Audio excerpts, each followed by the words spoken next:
इधर सबका ध्यान 2000 की नोटबंदी पर था। उधर मोदी ने तैयार कर दिया मध्य प्रदेश में दूसरा योगी। नए योगी को देखकर उड़े विरोधियों के होश।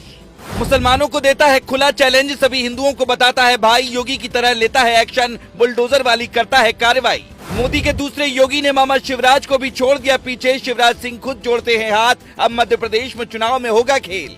इधर 2000 की नोटबंदी के बाद जब आप अपने बक्से में नोट तलाश कर रहे थे, तब उधर मध्य प्रदेश में कुछ बड़ा खेल हो गया। कर्नाटक में हार के बाद मोदी ने दूसरे योगी को मैदान में उतारने का फैसला किया।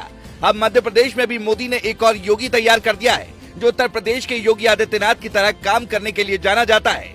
योगी आदित्यनाथ तो फिर भी मुसलमानों के बारे में कुछ सोच लेते हैं, लेकिन मध्य प्रदेश का दूसरा योगी मुसलमानों को फूटी आंखों से भी देखना पसंद नहीं करता। मोदी के इस दूसरे योगी के लिए हिंदुत्व ही सब कुछ है और सनातन धर्म को फैलाना ही उसका असली मकसद है। मोदी के दूसरे योगी की चर्चा इन दोनों मध्य प्रदेश में सबसे ज्यादा है।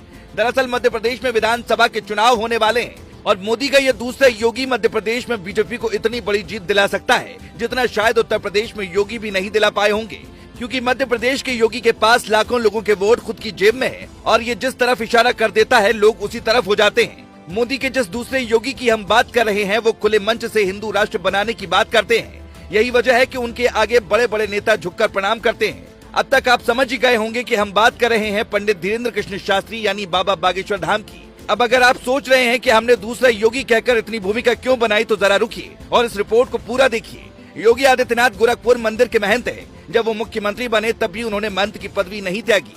योगी आदित्यनाथ का कोई अपना परिवार नहीं है, उनके लिए पूरी जनता ही सब कुछ है। लेकिन अगर बात पंडित धीरेन्द्र कृष्ण शास्त्री की करें तो उनका अपना परिवार है और वो शादी भी करेंगे, ऐसा वो कह चुके हैं। लेकिन मध्य प्रदेश में इस समय जिस तरह की राजनीति चल रही है, उस लिहाज से पंडित धीरेन्द्र कृष्ण शास्त्री बीजेपी के लिए दूसरे योगी साबित हो सकते हैं। बीजेपी हमेशा से हिंदुत्व का दांव चलती आई है और जिस तरह से धीरेन्द्र कृष्ण शास्त्री राजनीतिक बयानबाजी करते हैं, हिंदू और मुसलमानों की बात करते हैं, उससे एक बात एकदम साफ है कि आने वाला समय अब उनका ही होने वाला है।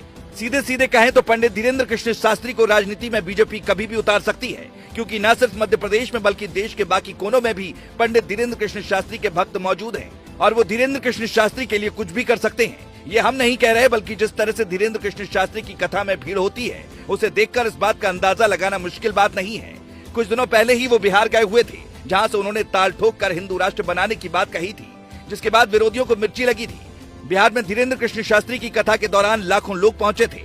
हालात ऐसे बन गए थे कि कुछ लोगों की भीड़ की वजह से तबीयत खराब हो गई थी, जिससे कथा भी रोकनी पड़ गई थी। असल में हमेशा से बीजेपी को ऐसे ही नेताओं की तलाश रही है जो सीधे सीधे हिंदुत्व की बात करते हों और उनके लाखों चाहने वाले हों। ये सारे गुण पंडित धीरेन्द्र कृष्ण शास्त्री में मौजूद हैं। मतलब एक बात तो तय है कि कभी भी पंडित धीरेन्द्र कृष्ण शास्त्री को बीजेपी मैदान में उतार सकती है। हो सकता है मध्य प्रदेश में शिवराज सिंह चौहान के बाद उन्हें मुख्यमंत्री का चेहरा ही बनाकर पेश किया जाए, क्योंकि मध्य प्रदेश में तो कम से कम धीरेन्द्र कृष्ण शास्त्री जीत की गारंटी हो सकते हैं। मौजूदा समय में भारतीय जनता पार्टी के सबसे फायरब्रांड नेता प्रधानमंत्री मोदी है, उसके बाद नंबर योगी आदित्यनाथ का आता है। लेकिन पंडित धीरेन्द्र कृष्ण शास्त्री बीजेपी के अघोषित ब्रांड एम्बेसडर से कम नहीं है। धीरेन्द्र कृष्ण शास्त्री ऐसी बातें बोलते हैं जिससे हिंदुओं के खून में उबाल आ जाए। हालांकि अब ये देखने वाली बात होगी कि बीजेपी पंडित धीरेन्द्र कृष्ण शास्त्री को कब मैदान में उतारने का फैसला लेती है। वैसे इस पर आपका क्या मानना है? क्या उन्हें चुनाव लड़ना चाहिए या फिर नहीं? कमेंट में अपनी राय जरूर बताएं। Bureau report.